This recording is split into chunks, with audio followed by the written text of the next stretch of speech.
Bon, bah, merci beaucoup, Pierre, pour ce panorama sur les traitements. Donc, mon topo élargit aussi la greffe de cornée aux indications générales et aux techniques générales.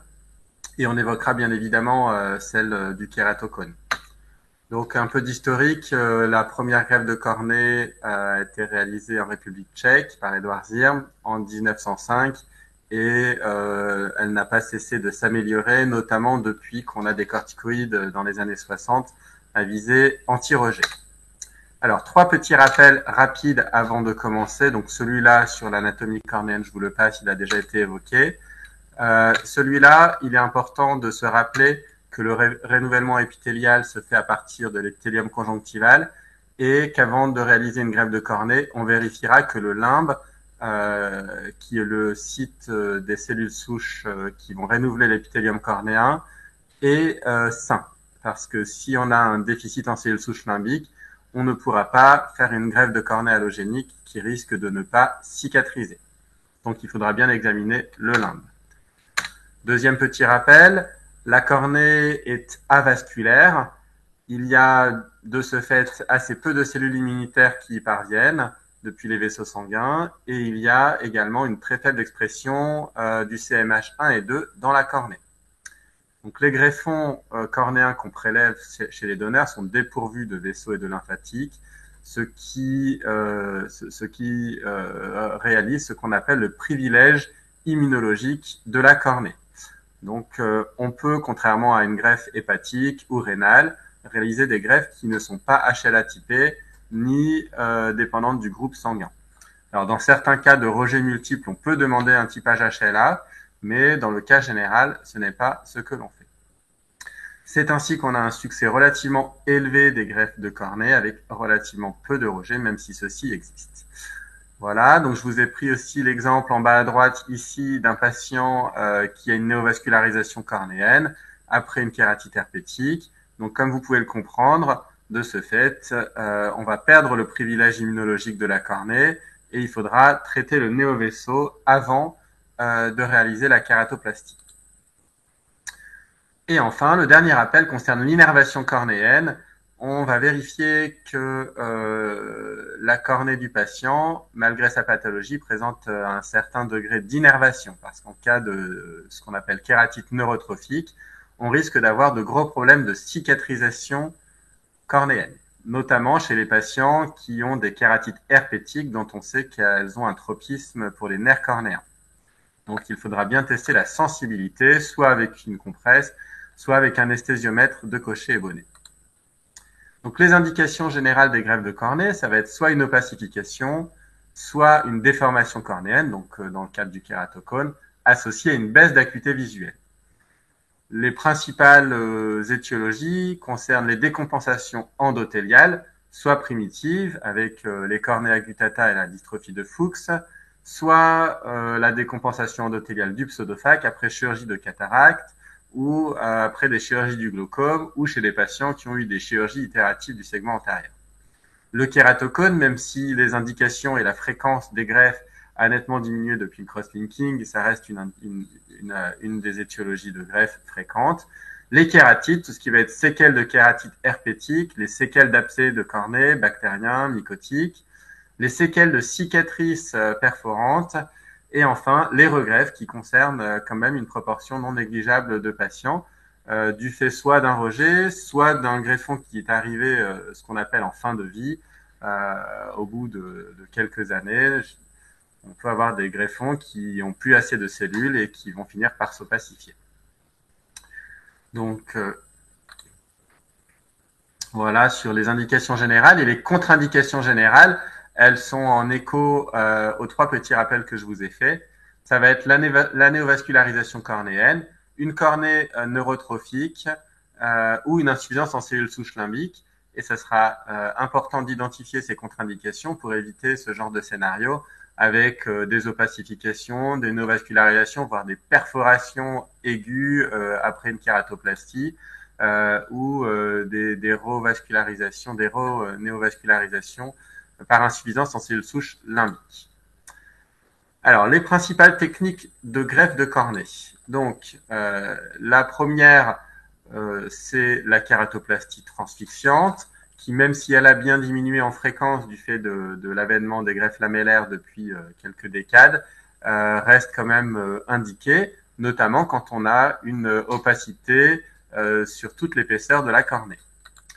Voilà, donc elle va consister à remplacer la cornée du patient par la cornée d'un donneur sur toute son épaisseur et sur un diamètre qui va être variable de 7 à 8 mm de diamètre généralement. Voilà, on va réaliser des sutures soit par des points séparés, soit par insurgés. Alors, le premier temps de la kératoplastie transfixiante va être de trépaner le greffon du donneur avec un punch. Le deuxième temps, ça va être le repérage du centre de la cornée. On utilise maintenant des marqueurs 8 ou 16 branches qui permettra de réaliser des sutures plus régulières. Puis la trépanation de la cornée du patient, avec généralement un diamètre légèrement supérieur à celui du diamètre auquel on aura trépané le greffon. Généralement, si on décide de faire un diamètre de 8 sur le patient, on utilisera sur le punch un diamètre de 8,25 pour être sûr d'avoir une bonne étanchéité et une bonne coaptation des berges du greffon. Et enfin, on réalisera la suture soit par des points séparés, soit par insurgés.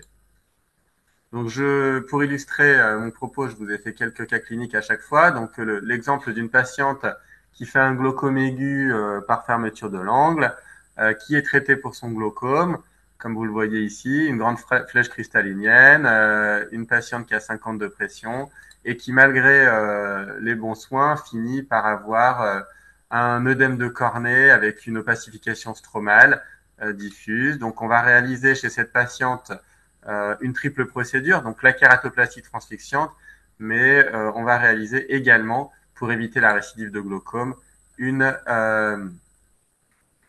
exérèse de son cristallin. Donc on va, voilà, comme vous le voyez, on a marqué la cornée. On va réaliser l'extraction du cristallin ici à ciel ouvert.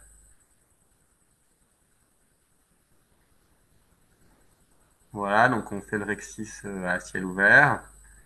La simple hydrodissection généralement suffit pour expulser le cristallin.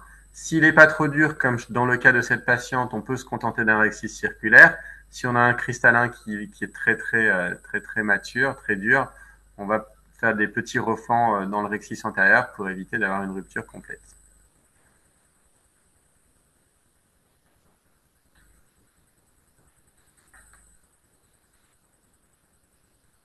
Voilà, bon, j'avance un petit peu la vidéo. Ah.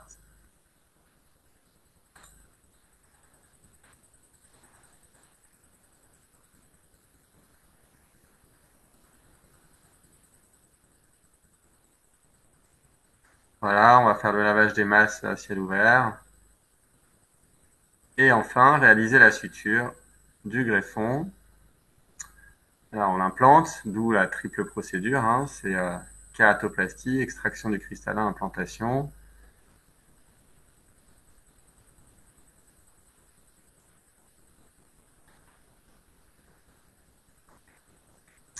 Et enfin, la suture, donc la kératoplastie transfixiante. Donc, on commence par faire les sutures sur les 4 méridiens latéraux, puis selon les habitudes du chirurgien, soit insurgés, soit des points séparés. Voilà, donc on fait généralement 16 points séparés.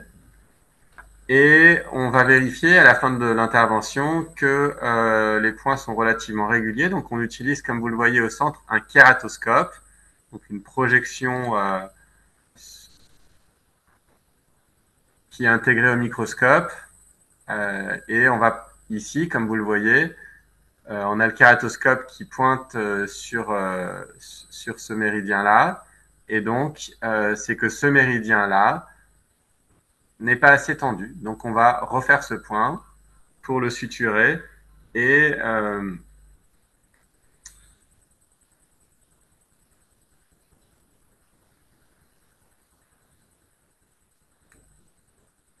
avoir le moins d'astigmatisme possible parce que un des challenges de la kératoplastie transfixiante, ça va être d'avoir le moins d'astigmatisme possible. Donc, si déjà en fin d'intervention vous en avez peu, il va y avoir moins de risques d'en avoir dans le futur.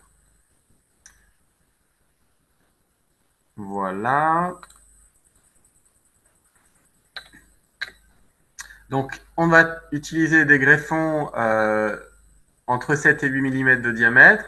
Plus on va faire un greffon petit, moins on aura de risque de rejet parce qu'on sera un peu plus à distance du limbe. Moins on aura de risque d'hypertonie oculaire parce que c'est une des autres complications des kératoplasties transfixiantes. Comme vous allez, en plus d'utiliser beaucoup de corticoïdes, modifier la géométrie de l'angle iridocornéen, si vous faites un petit greffon, il y a moins de déformation de la périphérie de la cornée et donc de l'angle. Par contre, un petit greffon sera généralement un peu plus astigmatogène, notamment s'il est légèrement décentré. Un plus grand greffon sera moins astigmatogène, on aura une généralement meilleure qualité optique, par contre va plus modifier géométriquement l'angle iridocornéen et sera plus à risque de rejet car plus proche du limbe. Passons maintenant à la kératoplastie lamellaire antérieure profonde, donc celle qui est indiquée dans le kératocone. Donc là, on va utiliser uniquement la partie antérieure de la cornée du donneur qu'on va aller greffer sur uniquement la partie antérieure de la cornée du patient dont on va conserver son endothélium et sa desmette. Voilà, donc les principales indications sont le kératocone avec des patients en échec soit d'anneau intracornéen, soit de lentilles de contact. Mais ça reste, on commence par, comme vous l'a dit le professeur Fournier, des procédures le moins invasives possible. Les autres indications des kératoplasties lamellaires antérieures profondes, ça va être soit des cicatrices du stroma antérieur, soit des dystrophies de cornée purement antérieures qui ne concernent pas l'endothélium et la desmette. Donc la principale technique, c'est la technique qu'on appelle de la Big Bubble. Donc elle va consister à injecter une bulle d'air pratiquement au contact de l'endothélio-desmette, en tout cas le plus proche possible, généralement entre 50 et 80 microns. On va injecter de l'air qui va faire ce qu'on appelle une dissection aéro, une aérodissection, et qui va permettre de séparer le plan de la desmette de façon très propre. Une fois qu'on a fait cette aérodissection, on va aller effondrer le toit de la cornée, puis réaliser la fin de l'exérèse de la cornée antérieure, du stroma antérieur, avec des ciseaux, avec des micro-ciseaux.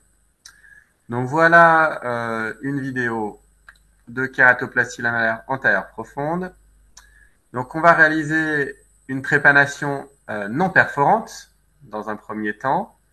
On va enlever généralement une première lamelle de cornée d'environ 200 microns. Ça va nous permettre, donc là on fait un petit repérage OCT de la profondeur et on va aller faire un petit chenal voilà, au plus près de la desmette et on va à l'aide de cette canule aller injecter de l'air. Donc il faut bien être étanche, sinon l'air elle ressort par le chenal, et bien se mettre au centre. Et on va créer ce qu'on appelle cette fameuse Big Bubble. Voilà, on peut vérifier en OCT si on a un plan de délamination. Puis on va, à l'aide d'un couteau, effondrer le toit de la Big Bubble. On peut utiliser soit de l'eau pour compléter un peu la dissection, soit du visqueux. Et après, avec des spatules, on essaye d'éviter d'utiliser des lames. Donc, on utilise ces spatules qui sont un peu moins agressives que les lames. On va aller, alors dit après, différentes techniques. Moi, j'utilise volontiers encore le couteau pour effondrer le toit en protégeant avec ma spatule. Et on va aller compléter la dissection. Voilà. On fera bien attention avec les ciseaux également. Ça peut être des causes de perforation. Et en cas de perforation, ce qui arrive malheureusement de temps en temps, on est obligé de convertir en kératoplastie transfixiante. Donc voilà, sur un autre méridien.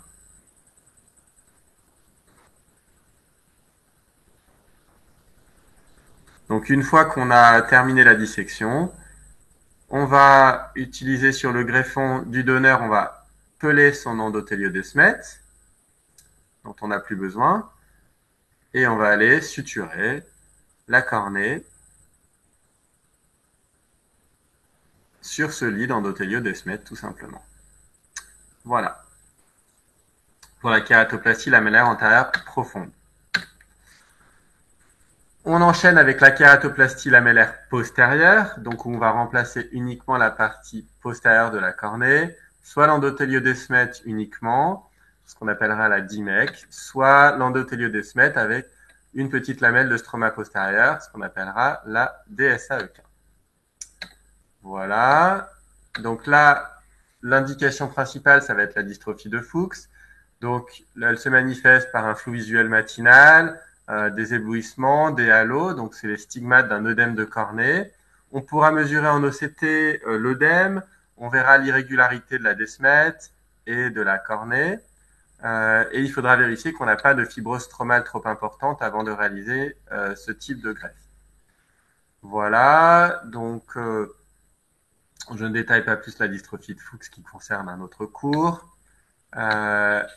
Et donc, je vous ai mis tout d'abord la DSAEK, donc Descemet Stripping automatique endothéliale kératoplastie, donc le stripping de la Descemet. Donc, on va commencer par positionner sur une chambre antérieure artificielle le greffon de notre donneur. Puis, une fois qu'elle est positionnée, on va utiliser un microkératome pour aller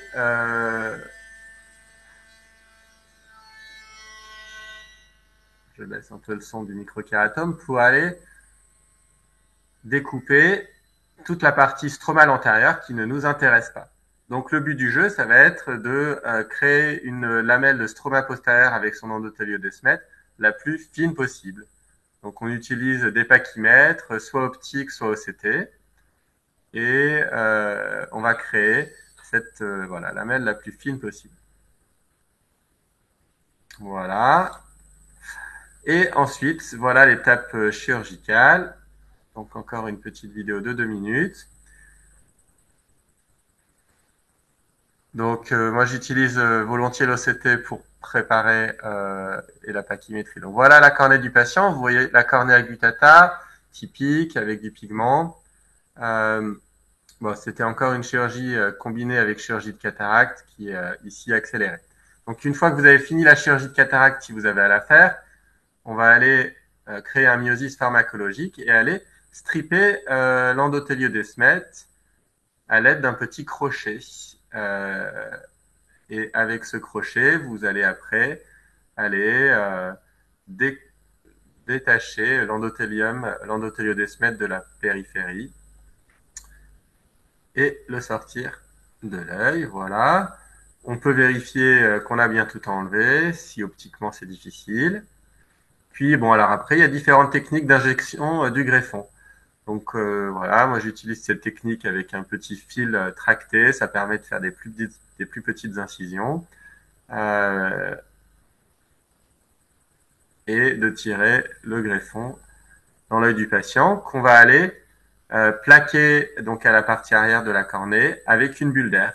Voilà, une fois qu'on a injecté la bulle d'air, on va repositionner le greffon avec des petites manœuvres et suturer.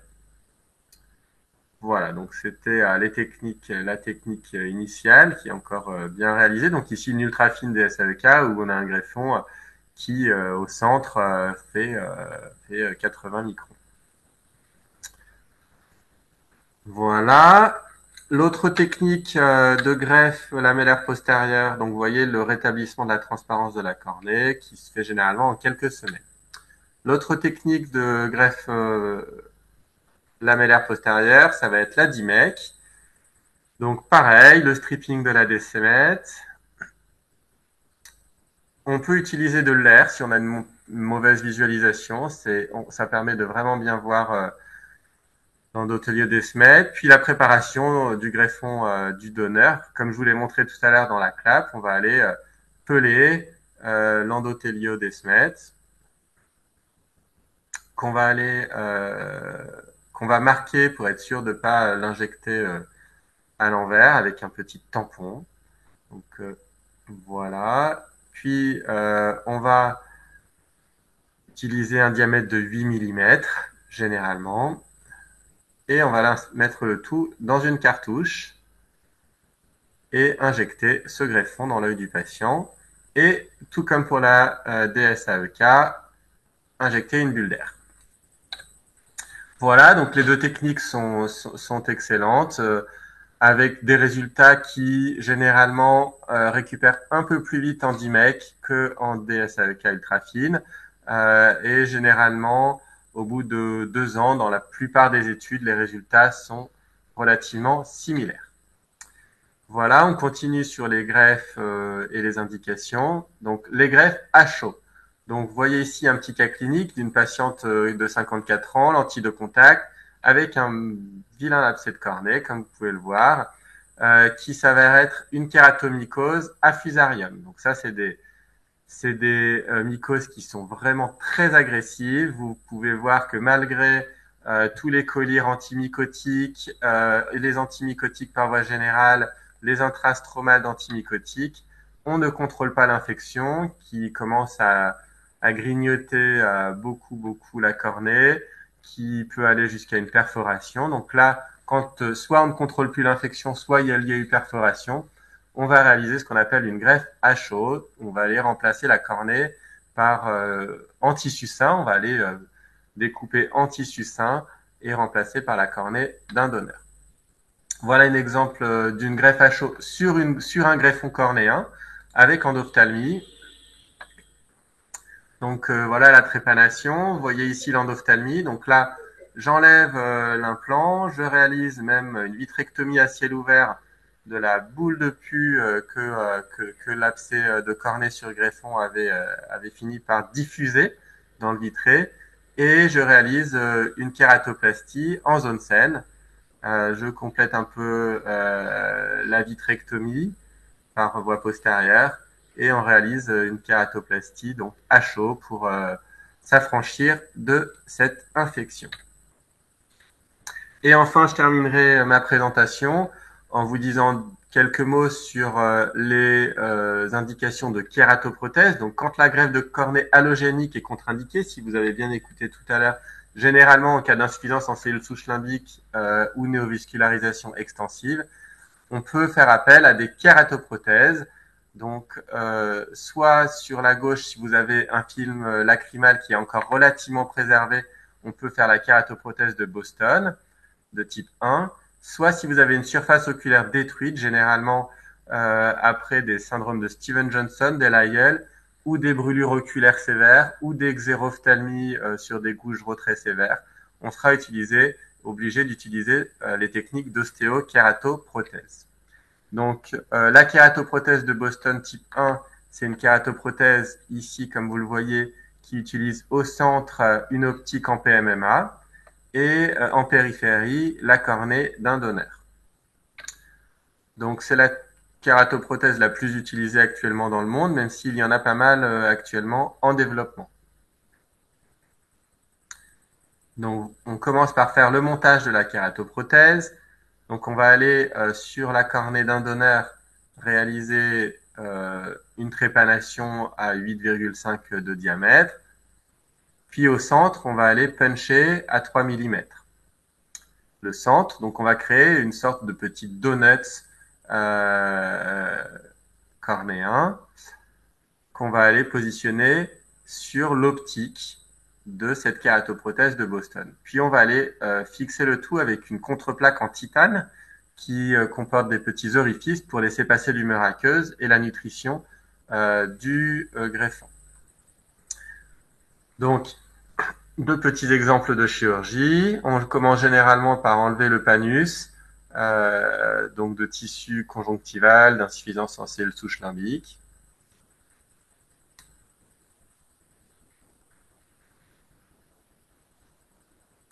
Puis on va réaliser finalement ni plus ni moins qu'une chirurgie qui va ressembler à une kératoplastie transfixiante. Le plus délicat de cette chirurgie, c'est de bien réaliser le montage de la Boston, parce que si le montage est mal fait, c'est là où on va avoir toutes les complications. Donc voilà, on va aller en fait réaliser des sutures de ce montage par des points séparés. Et enfin, il faut savoir que le patient aura une lentille de contact à vie pour stabiliser son film lacrymal et éviter notamment les effets d'hélène entre l'optique et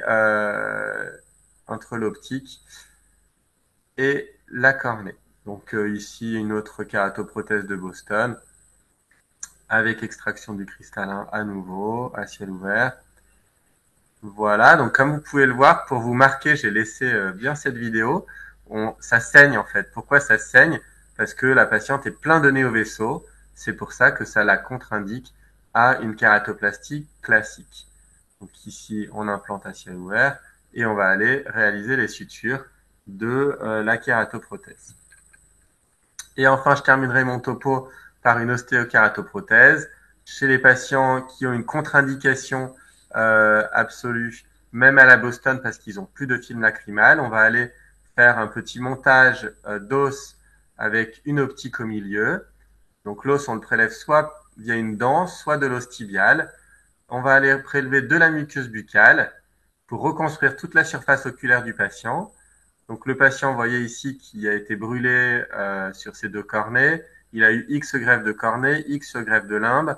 Donc on va commencer par faire un premier temps chirurgical où on va aller débrider encore une fois son panus et faire la greffe de muqueuse buccale. Voilà.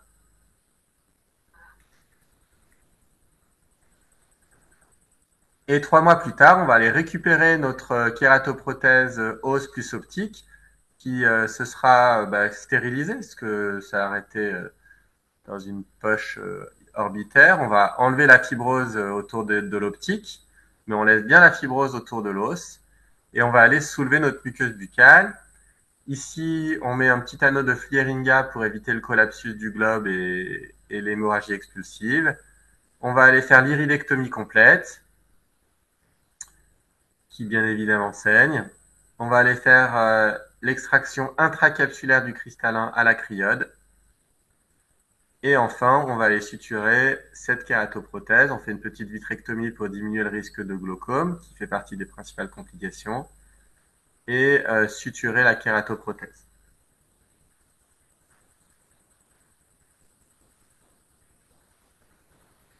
Et enfin, repositionner la muqueuse buccale.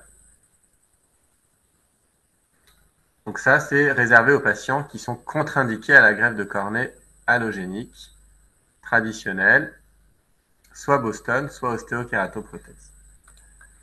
Voilà, donc pour conclure, je vous ai fait juste une diapo sur le suivi post-op, qu'on ne pouvait pas tout traiter dans ce diaporama. Il va comporter des corticoïdes à visée anti-rejet, plus ou moins de la cyclosporine.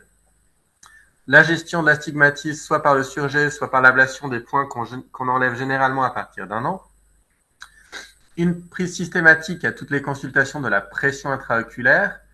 Et on va surveiller la récidive de la maladie. Dans le kératocone, vous avez vu les collerets qui s'amincissent malgré la greffe, la microscopie spéculaire, notamment dans les greffes lamellaires postérieures, plus ou moins des antiherpétiques si c'était la cause de la greffe, ou des antibiotiques après une greffe à chaud. Et enfin, on va suivre de près le rejet, la récidive, les néovaisseaux et la cataracte. Voilà.